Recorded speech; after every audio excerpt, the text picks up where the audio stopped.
থাকে, যে কেউ যদি বলে যে হ্যাঁ আমি হজ করবো বা আমি গরিব দুঃখীকে দান করব, আমি যাকাত দিব, এরকম ভালো খোলাসা নিয়ে যদি আপনার অন্তরের ভিতরে থাকে, তাহলে আল্লাহ পাক বললেন যে আমি সেটাই বান্দাকে দান করবো বলেন না।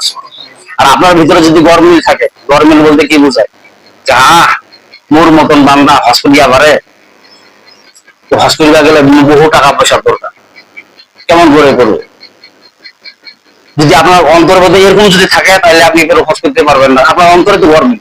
এই জন্য রসি বলেন আমার নিয়াত, নিয়তের উপর সবকিছু নির্ভরশীল করে। আপনি নিয়তটা যদি খোলাসা হয়, সহি হয়। এমন লোক আছে হোটেলে মিশিয়ারিগিরি করে, অথচ হজ করে আসছে না, এরকম রাও বদলি হজ করে আসছে। আল্লাহ তাআলা তৌফিক দান করছে, ওর টাকা না দেখিয়েছে, আর জনের বদলি হিসাবে পাঠাই দিচ্ছে। দেখছে লোকটার ব্যবহার আচরণ ভালো, বদলি হিসাবে ওনাকে পাঠাই দিচ্ছে, ভাই আমার বদল আপনি তো যেতে পারবো না, আমি অসুস্থ মানুষ, আপনি যা বদলি যা করে আসেন। কি হয়, কি হয় না? কিন্তু নিয়ত যদি আপনার খালেদ যদি না হয়, তাহলে হবে না। এই জন্য ইমাম আবু হানিফা রাহমাতুল্লাহির ফতোয়া হলো, যারা মসজিদের মধ্যে গমন করে, আপনি কিসের ওয়াক্তের নামাজে পড়ার জন্য আসলেন, এই ওয়াক্তটা করে নিয়ত করে আর নামাজে নিয়ত করা লাগবে না, অটোমেটিক আপনার নামাজ হয়ে যাবে বলেন না সুবহানাল্লাহ। আপনি কিসের জন্য নামাজে দাঁড়াইছেন? এই যে বাসা থেকে যে নিয়ত করেছেন, ইমাম আবু হানিফার ফতোয়া হলো যে বাসা থেকে যে নিয়ত করে আসছে বান্দা, ওইটাই আল্লাহর নিয়ত হয়ে গেছে, আর এখানে আর নতুন করে নিয়ত করার কোনো প্রয়োজন হয় না। কিন্তু ইমাম শাফি আর অন্য মাযহাবের ইমামরা বলছেন যে না, নিয়ত যেহেতু ফরজ, নিয়ত করতে হবে। ইমাম আবু হানিফা বলছেন যে নিয়ত ফরজ ঠিক আছে, কিন্তু বাসা থেকে তো নিয়ত করছে। অন্য ইমামরা বলছে না, নামাজে নিয়ত করতে হবে, যেহেতু নিয়ত ফরজ। নিয়ত করা কি ফরজ। আপনি কুরবানি দিবেন, গরু কুরবানি গেল না, কুরবানি কুরবানি ঈদে কুরবানি নিয়তটা যদি আপনার সহি হয়, ওইটাই ফরজ, আপনার কুরবানি হয়ে যাবে। আর নিয়ত যদি গরমিল থাকে, 1000 গরু কুরবানি দিয়ে দেন, কাম হবে না, তাহলে আপনার নিয়ত গর্ব, নিয়ত আপনার সহি নেই। আল্লাহ পাক আমাদেরকে যে যে মসজিদের মধ্যে যে কবুল করে না, সবর মাস, সবর মাসটা এমন একটা মাস, রাসূল সাল্লাল্লাহু আলাইহি ওয়াসাল্লাম হাদিসের মধ্যে বলতেন যে এই মাসে বেশি বেশি করে নবীজি ভ্রমণ করতেন। ভ্রমণ বলতে কি বোঝায়?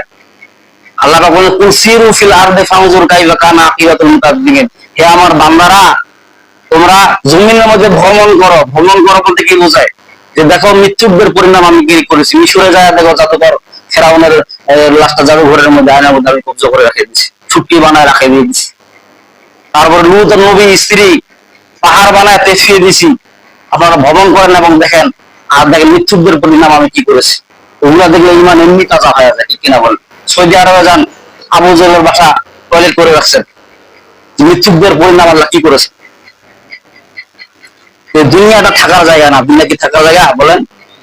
দুনিয়াটা থাকার জায়গা না। এই যে আমরা রোজ কামাই করি, কত অর্থ সম্পদ করি, এগুলা সব কিছু আল্লাহ পাক বললেন যে দুনিয়াতে রাখে, আপনাকে পরকালে যাওয়া লাগে। পরকালে যাবে কি বলেন দেখি? বান্দার আমল নামা।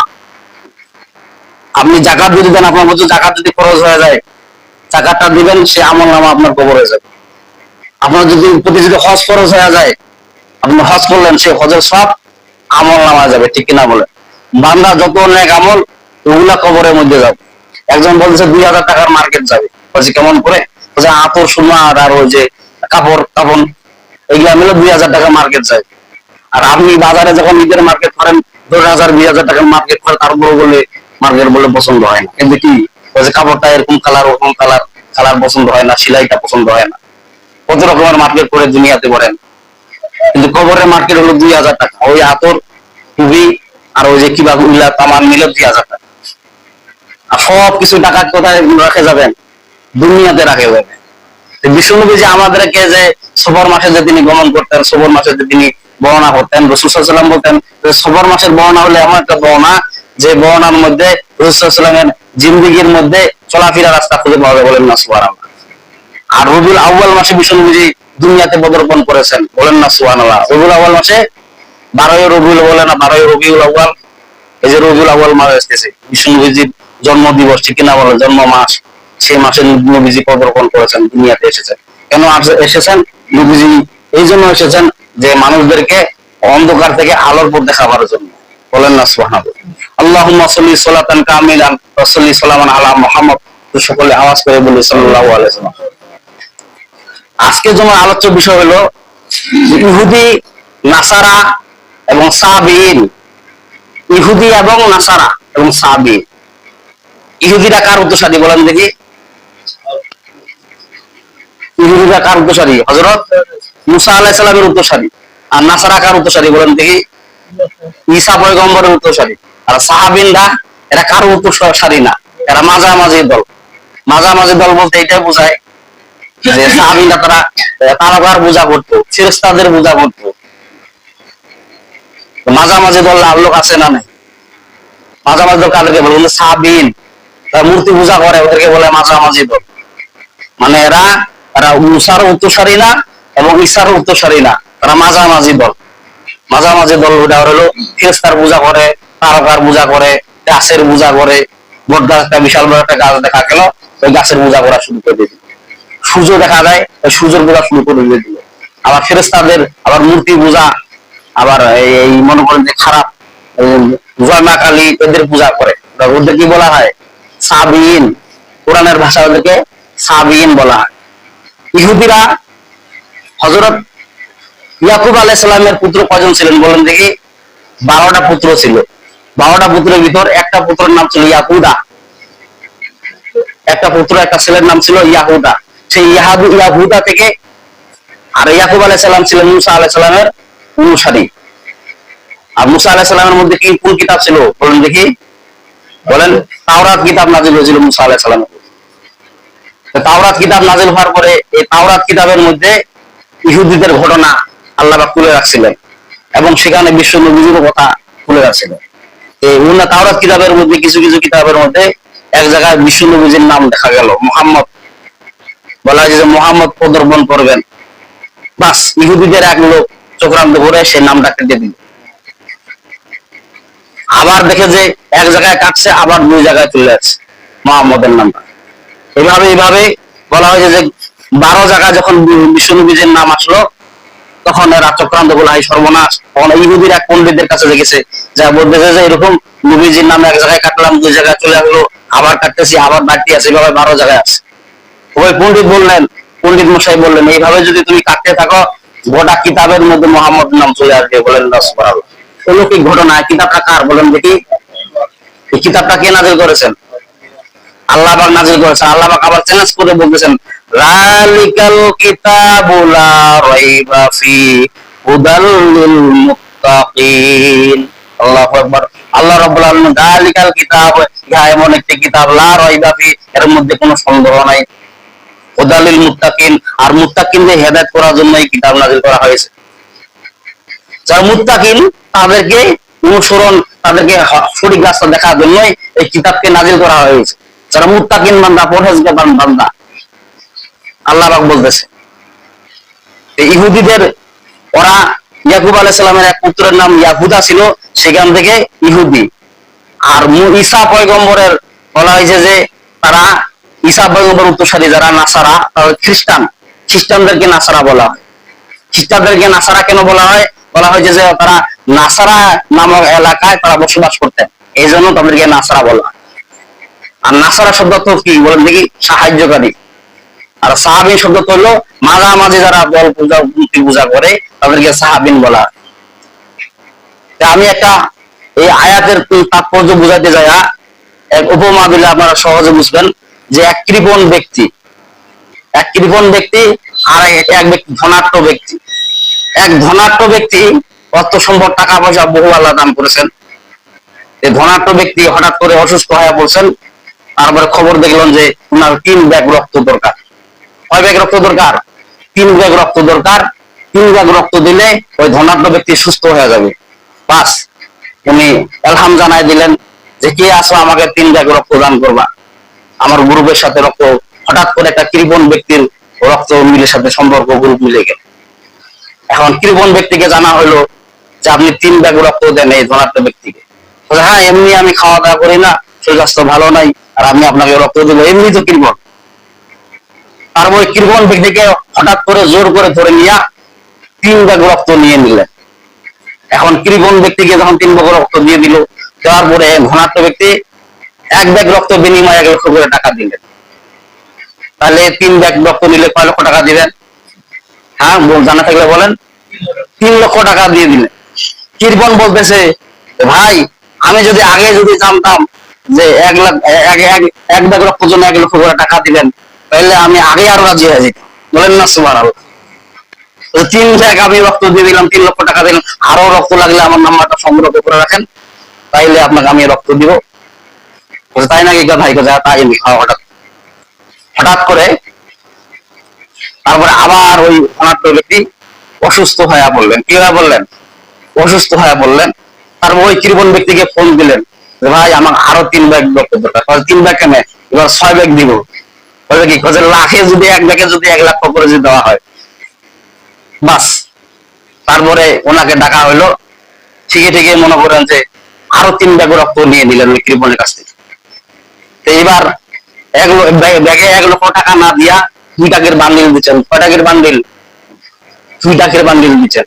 কারণ কৃপণ ব্যক্তি বলতে যে ভাই আপনি আগে রক্ত দিলেন 1 ব্যাগ রক্ত 1 লক্ষ করে, আর এখন আপনি 3 ব্যাগ রক্ত নিয়ে নিলেন, বান্ডিল দিচ্ছেন 2 টাকার বান্ডিল, আমি কিছু বুঝলাম না।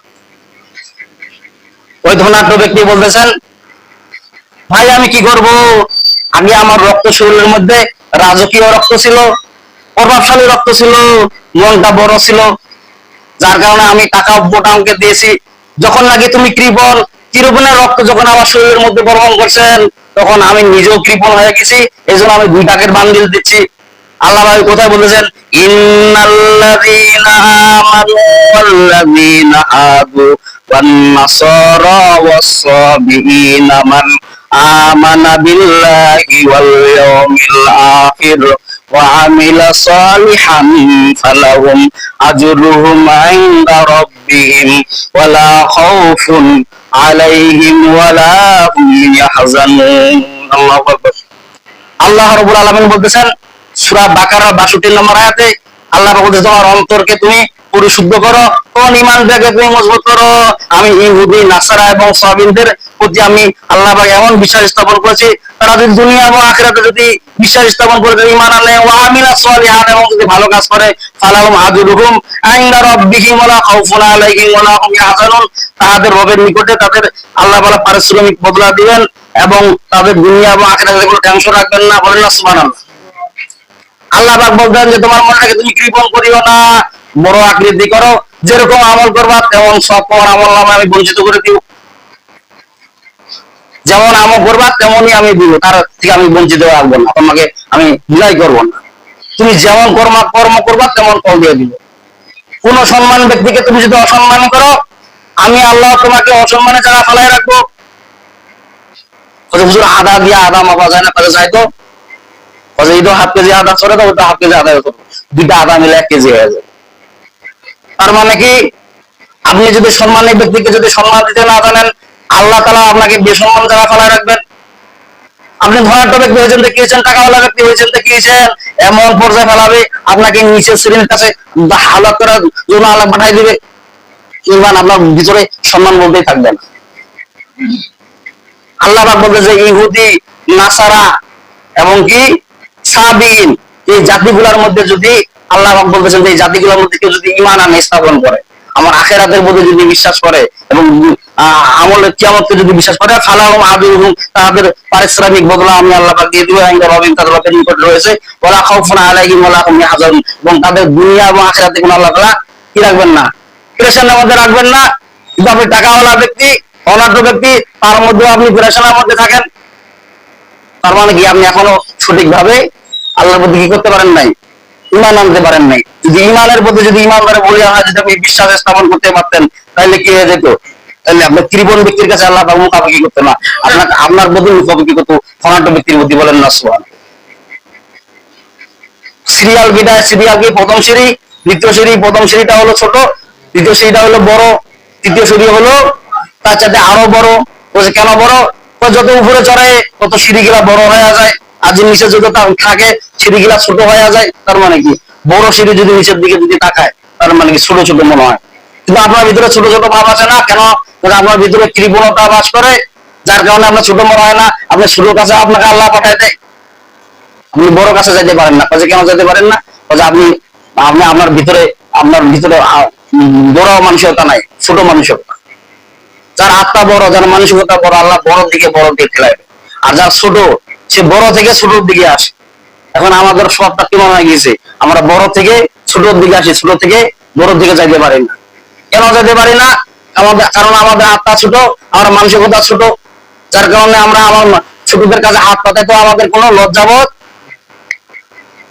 কি কথা কি মানে বললাম নাকি, মুফাসসির তাফসীরে ব্যাখ্যা এইভাবে বলতেছেন যে আল্লাহ পাক বলতেছেন আপনার বড় থেকে আল্লাহ আপনাকে ছোটর দিকে দিবেন, আপনি যখন সম্মানী ব্যক্তিকে যখন সম্মান দিতে পারবেন না, যখন আপনি আপনাকে বড় করতে পারবেন না, আপনি এত পরিমাণে আমল করবেন, এত পরিমাণে ভালো কাজ করবেন, তারপরও মনে হবে যে আমি সামান্য ভালো কাজ করবেন, মনে হবে যে অনেক কিছু ভালো কাজ করে ফেলাইলাম। আর যখন মানুষের ক্ষেত্রে যখন দাঁড়াবেন, দান ক্ষেত্র দেখে দাঁড়াবেন, তখন মনে হবে কি জানেন যে আমি বহু টাকা দান করে ফেলাইলাম, না দিলে মনে ভালো হয়ে যেত। এরকম আন্তরিকতা আল্লাহ পাক আপনার অন্তরের ভিতর পয়দা করে দিবেন। কেন দিবেন? কারণ আপনার অন্তর ছোট, আপনার ভিতরের মধ্যে মানুষত্ব নাই। একটা ছাগল আর একটা ছাগলকে মনে করেন যে মূল্যায়ন করবে, একটা কুত্তা আর একটা কুত্তাকে মূল্যায়ন করবে। যখন নাকি আপনি একটা মানুষ যখন কুত্তাকে মূল্যায়ন করবেন, তখন কি হবে, পশু বুদ্ধি আপনি মূল্যায়ন করলেন, আর পশুকে মূল্যায়ন করার কারণে কি হয়ে গেল, আপনার অন্তরটা ছোট হয়ে গেল, আপনার আত্মাটা ছোট, আপনি ছোট মাপের মানুষ বুঝাতে চাচ্ছেন। মানুষ আল্লাহ বনি আদম, আল্লাহ পাক মানুষকে শ্রেষ্ঠত্ব দান করেছেন। এক মানুষ আরেক মানুষকে যখন সম্মান করে না, আল্লাহ পাক বলেন যে তুমি ওকে সম্মান না করার কারণে, অহংকার করার কারণে তোমাকে আমি ছোট পর্যায়ে দাঁড় করে দেব। মানুষের স্বভাব কেমন স্বভাব চিন্তা করেন।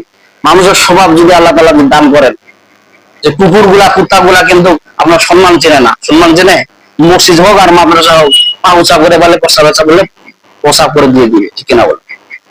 আপনার আল্লাহ শ্রেষ্ঠ দান করে বনি আদম, আপনি শ্রেষ্ঠ মানুষ। আল্লাহ পাক বলে ইন্নাল্লাযীনা আমানু ওয়াল্লাযীনা হাদু ওয়ান নাসারা ওয়াস-সাবিঈনা মান আমানা বিল্লাহি ওয়াল ইয়াউমিল আখির ওয়া আমিলা সালিহান ফালাহুম আজরুহুম ইনদা রাব্বিহিম ওয়ালা খাউফুন আলাইহিম ওয়ালা হুম ইয়াহজানুন। আল্লাহ পাক বলেন যে আমি মানুষকে এমন শ্রেষ্ঠত্ব দান করেছি, তোমরা কি জানো ইন্নাল্লাযীনা, নিশ্চয়ই সমস্ত লোকেরা, আমানু যারা আমার আল্লাহর প্রতি বিশ্বাস করবে, ওয়াল্লাযীনা হাদু ওয়ান নাসারা, ইহুদিদের মধ্যে হোক এবং নাসারাদের মধ্যে হোক এবং সাবিদের হিন্দুদের মধ্যে হোক, মান আমানা বিল্লাহ, আমার আল্লাহর প্রতি যদি ঈমান আনে, বিশ্বাস স্থাপন করে, ওয়াল ইয়াউমিল আখির, এবং আখিরাতে যদি বিশ্বাস স্থাপন করে, ওয়া আমিলা সালিহান ফালাহুম আজরুহুম ইনদা রাব্বিহিম ওয়ালা খাউফুন আলাইহিম ওয়ালা হুম ইয়াহজানুন। আর যদি ভালো আমল করে, তাদের বদলা আল্লাহ পাক তাদের রবের নিকট থেকে দিবেন, ওয়ালা খাউফুন আলাইহিম ওয়ালা হুম ইয়াহজানুন। আর আল্লাহ তাআলা মানুষের দুনিয়া এবং আখিরাতে কোনো ভয় এবং পেরেশানি রাখবেন না। ইহুদি এবং নাসারাকে যদি এই কথাটা বলতে পারে, আমি তো মুসলমান দাবি করি, তারপর আমি ইহুদি নাসার থেকে আমি নিকৃষ্ট শ্রেণী হয়ে গেলাম। আল্লাহ পাক চ্যালেঞ্জ করে বলতেছেন যে ইহুদি এবং নাসারা এবং খ্রিস্টানদের মধ্যে যদি আমার আল্লাহর প্রতি যদি বিশ্বাস করে, তাদের বদলা আমি আল্লাহ পাক দেওয়ার ওয়াদা করছি। আর আপনি মুসলমান, তাহলে আপনার প্রতি আল্লাহ কত বদলা দেওয়ার অঙ্গীকার করছে। বলা হয়েছে নবীজের, বিশ্ব নবীজের উম্মত ছাড়া জান্নাতের মধ্যে সর্বপ্রথম কেউ যাবে না, আর বিশ্ব নবীজের উম্মত যাবে জান্নাতে, তারপরে বাকি উম্মত গুলা যাবে। ইহুদি নাসারা এদের প্রতি যদি আল্লাহ বলিয়ান হয়, যদি এই বিশ্বাস স্থাপন করতে পারে, আপনি একটা মুসলমান, আমি মুসলমানের ঘরে জন্ম নিয়েছি, ওরা তো ইহুদির ঘরে জন্ম নিয়েছি, ওরা তো খ্রিস্টানদের ঘরে জন্ম নিয়েছে, ঠিক না বলেন। ওদেরকে যদি আল্লাহ তাআলা এই বদলা দেওয়ার জন্য প্রতিশ্রুতি যদি আল্লাহ দিতে পারেন, তা আমি একজন মুসলমান। আচ্ছা, পদে পদে এক মুসলমান আরেক মুসলমানকে মার খাচ্ছি, কেন আমরা খাচ্ছি? ইহুদিয়াতে মার খাচ্ছি, বেদিনদের হাতে মার পিটা খাচ্ছি, কেন খাচ্ছি? একমাত্র আমাদের ভিতরে মানুষত্ব এবং মুসলমান না থাকার কারণে। তা আমরা যে মুসলমান বলে যে দাবি করি, আমাদের ভিতরে কেমন বলিয়ান থাকা লাগে বলেন? মুসলমানের প্রতি অহংকারী এবং কি কৃপণতা রাখা যাবে না। আপনার রক্ত আপনার যেটা বিস্তার লাভ করাবে, সয়লাভ করাবে, সেও কৃপণ হয়ে যাবে। এই জন্য আপনার আন্তরিকতা এবং মনুষ্যতা এমন পর্যায়ে দাঁড় করতে হবে যেন আমি একজন মুসলমান। হযরত আবু বকর রাদিয়াল্লাহু তাআলা ধনাঢ্য ব্যক্তি ছিলেন, সমস্ত সম্পদ তিনি ইসলামের জন্য ব্যয় করে দিয়েছেন। উমরের ছিলেন, ওমর ব্যয় করে দিয়েছেন। মা খাদিজা রাদিয়াল্লাহু তাআলা আনহা ছিলেন, সমস্ত ইসলামের জন্য ব্যয় করে দিয়েছেন। তাও অসহায় লোকের কি করেন নাই, খোঁজ খবর নিয়েছেন, অসহায় লোকে না খায় রাখেন নাই। আর আপনি খোঁজ খবর নিতে পারেন না, আপনি নামাজ রোজা হজ যাকাত দিয়ে আপনি বড়াই করতেছেন। সাহাবীরা বড়াই করতেছে কি, কতবার সাহাবীদেরকে তাকে দান করতে হবে। এক ইহুদি এক সাহাবীর বাসায় কাজ করলেন, কাজ করার পরে পারিশ্রমিক দিচ্ছেন, তার মধ্যে 10 টাকা বেশি দিলেন। ওই ইহুদি বলতেছেন যে ভাই, আপনার বাসায় আমি কাজ করলাম, পারিশ্রমিক তো দিলেন, আর 10 টাকা কিসের দিলেন? ওই সাহাবী বললেন যে নবীজির শিক্ষা হলো যে আপনি আমার বাসায় কাজ করলেন, আপনার পারিশ্রমিক দিলাম, এটা হলো ন্যায় ন্যায়। আর 10 টাকা যে আমি বেশি দিলাম, এটা হলো কি ইহসান করলাম আপনার প্রতি? বলেন না সুবহান। আর আপনার তো, আপনি তো মনে করেন যে এহসান তো দূরের কথা, যেটা ন্যায্য পরিশ্রম এটাই আপনি দিতে পারেন না, যে আপনি সাহাবীর বই না কেমন করে দাবি করেন? আপনি বলেন যে আমি শুধু জান্নাত, যদি আপনাকে বলেছেন যে আমি নামাজ দিয়া, রোজা দিয়া, হজ দিয়া জান্নাত জান্নাত যাবো, এখন কোশ্চেন কালে আপনি যেতে পারবেন না। সাহাবীদের ঘটনা আপনি দেখেন, বেশিরভাগ তারা দানবীর ছিলেন, তারা দান করেছে। হযরত আবু বকর রাদিয়াল্লাহু তাআলা সমর্থ ছিলেন, বাজারের মধ্যে কাপড়ের দোকান ছিলেন, ইসলামের জন্য ব্যয় করেছেন। খাদিজার আপনি ইতিহাস খুলে দেখেন, খাদিজার ইতিহাস খুলে দেখেন, ওমরের ইতিহাস খুলে দেখেন, তারা দানবীর ছিলেন এবং দান করতেই ওদেরকে আল্লাহ পাক ওই ওইভাবেই কবুল করেছেন এবং জান্নাতের আশারা মুবাশশারা দান করেছেন, জান্নাতের সার্টিফিকেট দিয়েছেন একমাত্র এই দান করার বদৌলতে। বলেন না সুবহানাল্লাহ। তা আল্লাহ পাক আমাদেরকে সবাইকে সঠিক সমাজ দান করুক। ওয়া আখিরু আলহামদুলিল্লাহি রাব্বিল